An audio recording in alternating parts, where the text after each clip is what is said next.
Shalom. Mari kita lihat firman Tuhan dalam Matius pasal 26 ayat yang ke-31 sampai yang ke-35.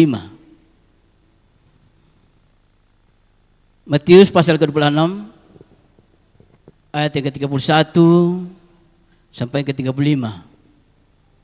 Saya baca begini. Maka berkatalah Yesus kepada mereka, malam ini kamu semua akan tergoncang imanmu karena aku. Sebab ada tertulis, aku akan membunuh gembala dan kawanan domba itu akan tercerai-berai. Akan tetapi sesudah aku bangkit, aku akan mendahului kamu ke Galilea. Petrus menjawabnya, biarpun mereka semua tergoncang imannya karena engkau, aku sekali-kali tidak.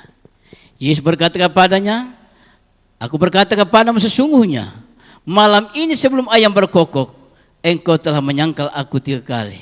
Kata Petrus kepadanya, sekalipun aku harus mati bersama-sama engkau, aku tak akan menyangkal engkau. Semua murid yang lain pun berkata demikian juga. Bapak Ibu sudah berkati Tuhan, peristiwa ini merupakan peristiwa yang memang harus terjadi. Ketika Tuhan Yesus mengumpulkan murid-muridnya, dia ingin menyampaikan isi hatinya bahwa kamu akan mengalami goncang iman. Iman kamu akan luntur. Iman kamu tidak lagi dipertahankan. Sepertinya kata-kata ini mengganggu hati pada murid-muridnya. Petrus pun seorang yang memiliki PD, percaya diri. Dia katakan, sekalipun mereka semua iman mereka goncang karena Tuhan, tapi saya sekali-kali tidak.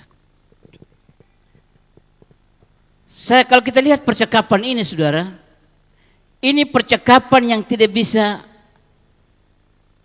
dipertahankan. Artinya bahwa mereka bercakap-cakap, ngobrol-ngobrol dengan murid-muridnya, sepertinya kata-kata membuang-buang waktu. Kenapa saya katakan seperti itu? Pada akhirnya Alkitab katakan, murid-muridnya meninggalkan dia dan melarikan diri. Saya mulai berpikir begini, andai kata saya hadir pada waktu itu dalam situasi yang demikian, apakah saya harus seperti itu? Banyak kali orang berkata begini, saya orang beriman, saya orang percaya, saya orang Kristen yang memiliki iman. Tetapi kadang-kala hanya bisa ngomong doang. Buktinya, murid-murid Tuhan ini, ketika mereka bercakap-cakap, yang berhadapan ini bukan lagi orang yang biasa, saudara. Mereka adalah berhadapan dengan guru, dan guru menyampaikan apa yang akan terjadi.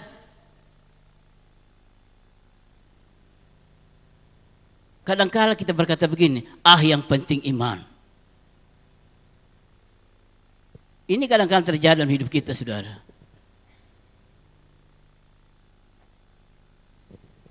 Kenapa demikian?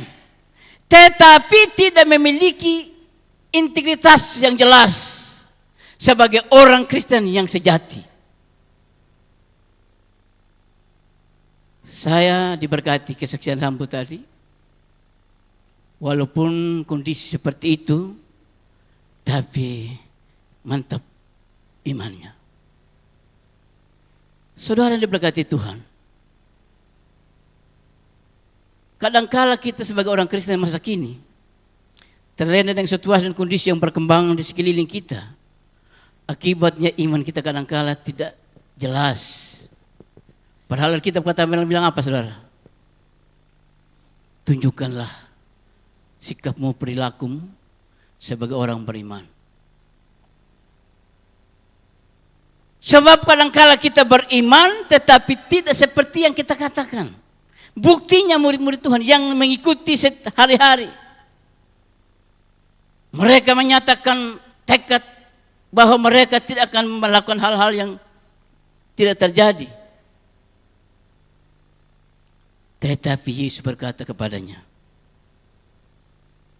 malam ini kau akan beralih, pola pikiranmu akan berbeda.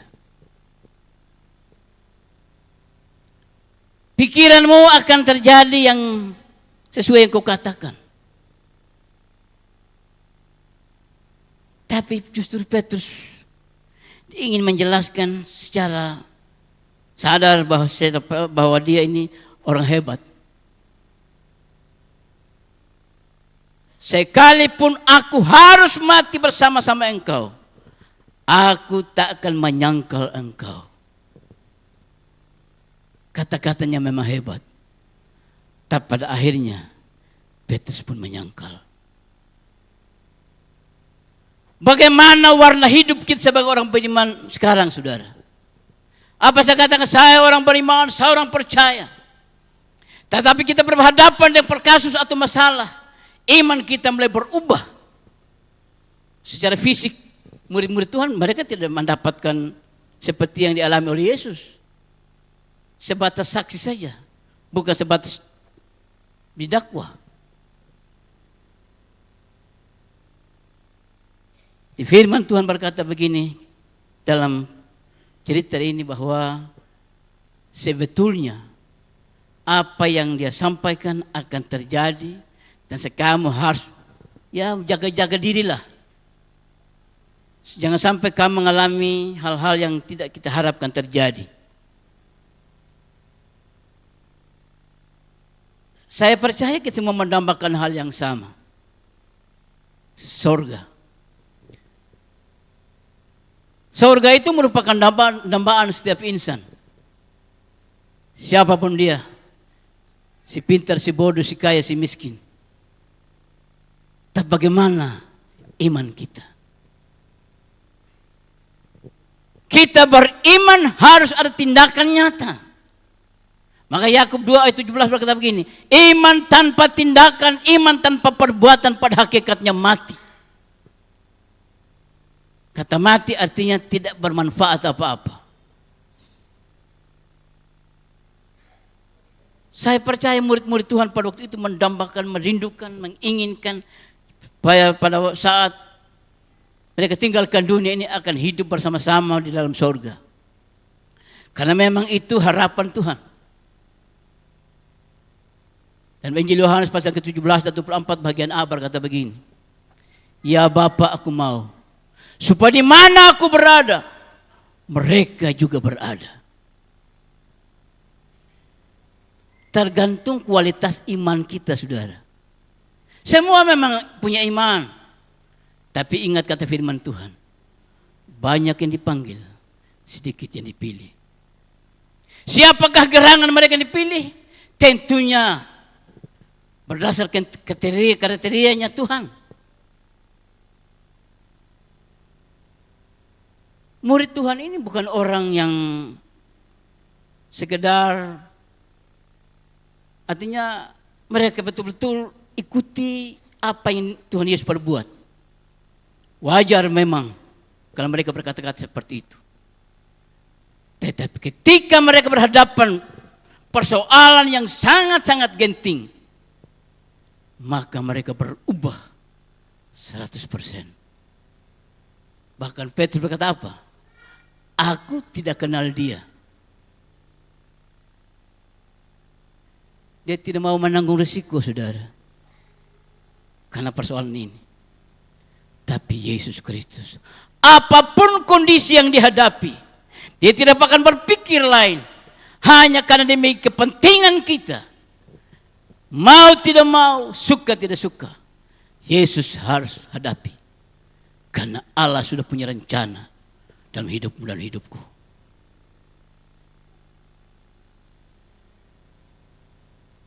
Alkitab katakan Allah mengasihi manusia di muka bumi.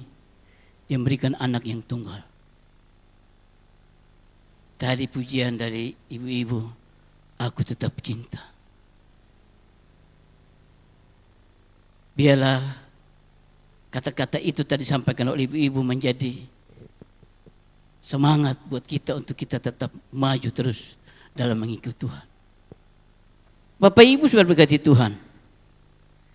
Ketika Tuhan Yesus menyampaikan apa yang dia sampaikan kepada mereka, sepertinya bagi mereka itu kata-kata gombal, kata-kata guyon, kelakar, kongko-kongko orang Cina bilang.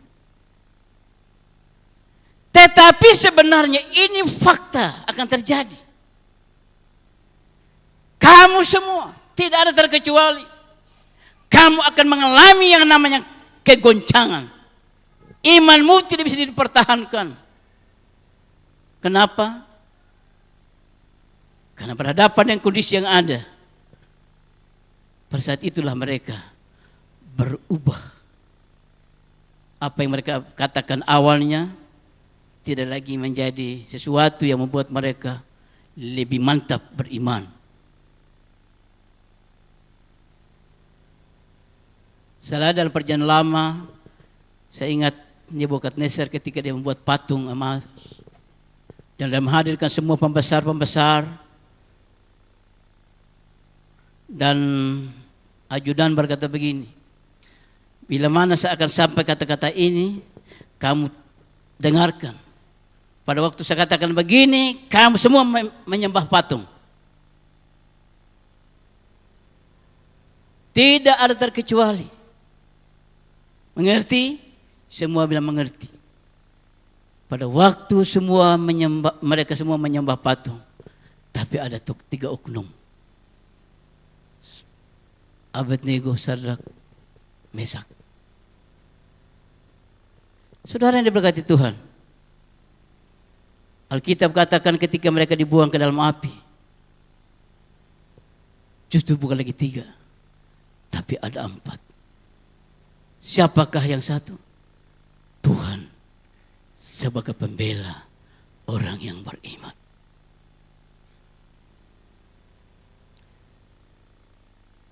Kadangkala kita dalam hidup ini, saudara,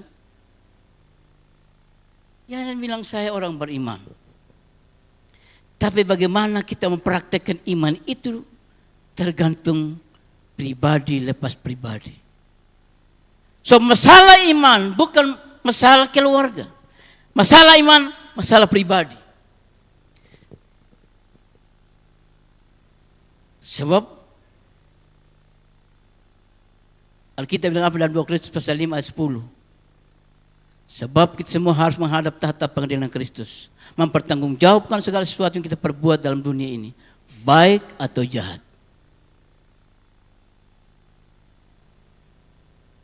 Tidak ada yang mengatakan, saya tidak mau lewati ini. Ya, kita semua akan berhadapan dengan hakim yang adil.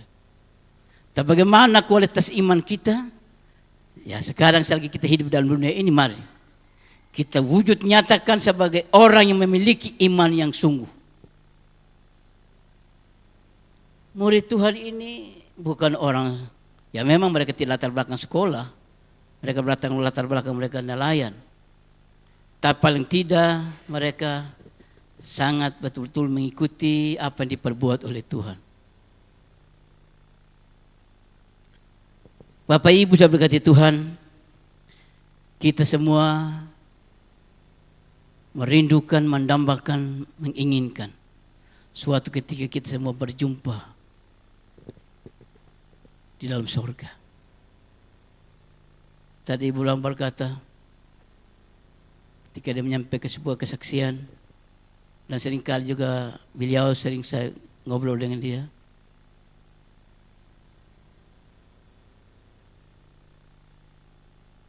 dia mendapat tempat yang layak di hadapan Tuhan. Ya, dalam dunia ini kan hanya sementara.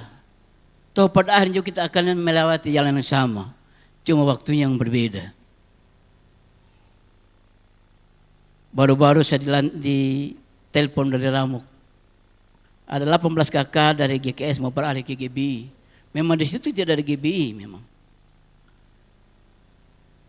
Akhirnya saya berusaha luangkan waktu, saya berangkat ke Ramuk. Dan saat sampai di sana saya bertemu dengan Ibu Pendetanya. Saya bilang, Ibu maaf, kehadiran saya bukan masalah apa-apa, ada surat yang masuk ke kantor kami. Iya Pak Pendeta, itu yang kami bahas sekarang. Mereka pertemuan 36 majelis jemaat kecamatan Desa Mahaniwa dengan desa Ramok. Saya bilang begini, Ibu tolong adakan pendekatan dengan mereka. Sebab mungkin hanya masalah pribadi digabungkan masalah gereja, dikaitkan. Dan mereka bilang begini, Pak Pendeta terima kasih, kami akan perjuangkan hal ini.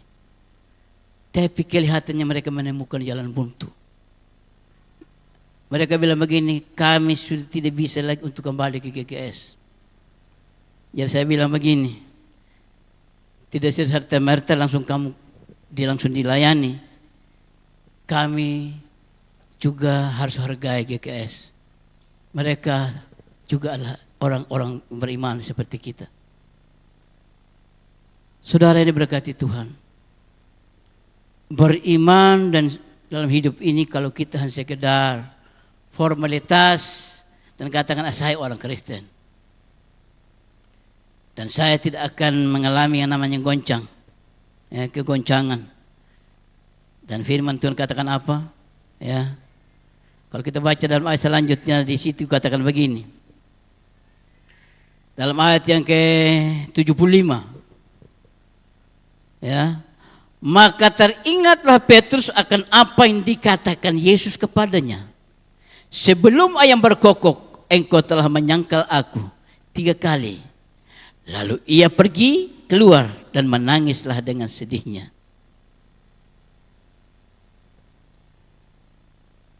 Penyesalan itu sudah datang kemudian.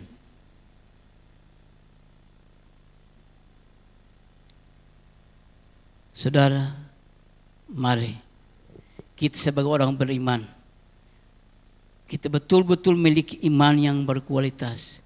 Sehingga pada waktu kita tinggalkan dunia ini, kita diajak menikmati suasana sukacita yang menyenangkan.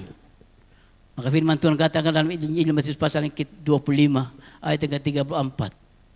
Dan raja itu akan berkata kepada mereka di sebelah kanannya, mari hai kamu diberkati oleh Bapakku, terimalah kerajaan sorga yang telah disediakan bagimu sejak dunia yang dijadikan.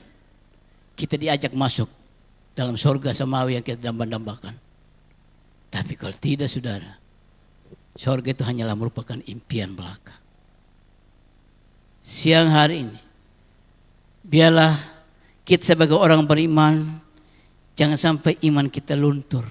Jangan sampai iman kita kendor. Jangan sampai iman kita patah semangat. Jati diri kita akan tidak jelas lagi sebagai orang beriman. Mari kita praktekkan iman kita dengan sungguh-sungguh. Seperti kitab katakan, tunjukkanlah ya sikapmu, perilakumu, cara hidupmu sebagai orang beriman.